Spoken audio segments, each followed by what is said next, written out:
Okay, so I wanted to show you, I know a lot of you can't remember the difference between least common multiple and greatest common factor. So I'm gonna go through the two ways that we learned for both of them. And then whenever you get to problem 14 and 15 on your mountain math, you can pull this video up if you need to get a little refresher course. Okay, so least common multiple. Remember, multiples are the counting numbers. So it's like 4, 8, 12, 16, 20, 24, 5, 10, 15, 20, 25. By the way, this is yesterday's problem. So I didn't want to give you today's problem because I wanted you to try it on your own. So the two ways we learned how to do it were the following. You can do the prime factorization of each of these numbers. So prime factorization of 4, that breaks down into 2 times 2. And then the prime factorization of 5 breaks down into 5.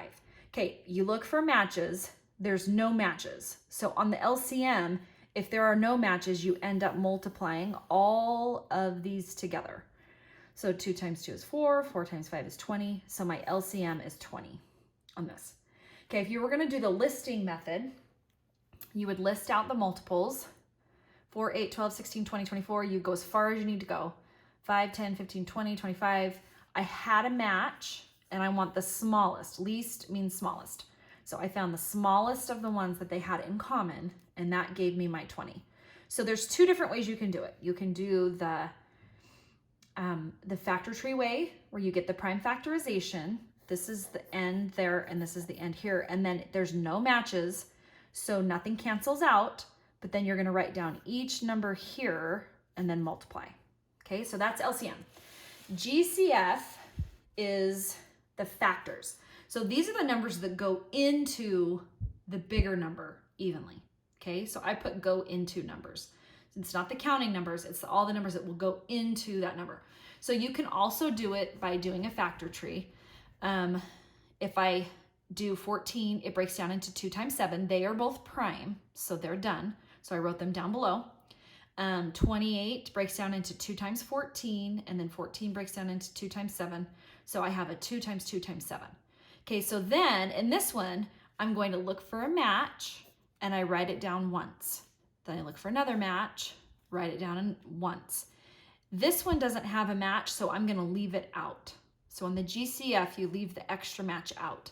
And since I had a 2 times a 7, I multiply them and I get 14 to be my GCF.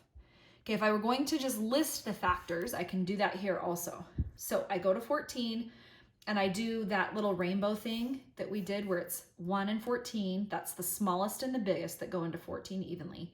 And then I work my way to the center. 2 times 7. And then the only thing between 2 and 7 is 3, 4, 5, and 6. So if none of those go into it, I know I'm done.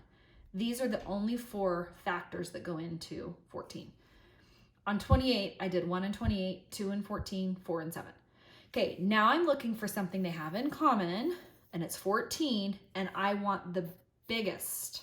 Okay, so because it says greatest, that means you're looking at the biggest one that they have in common. Obviously, it can't be bigger than 14 because 14 is the biggest number that goes into 14 evenly. So sometimes on these, you can kind of figure it out by going, okay, if my smaller of my 2 numbers will go into my bigger one, then it has to be that, because this one is never going to have anything bigger than 14. Okay, but if it makes more sense to you to do the factor tree way here, you look for the matches, write them down, you're only multiplying the matches. Or you can do the factors here and the factors here, look for the biggest one they have in common, and then that will be your GCF.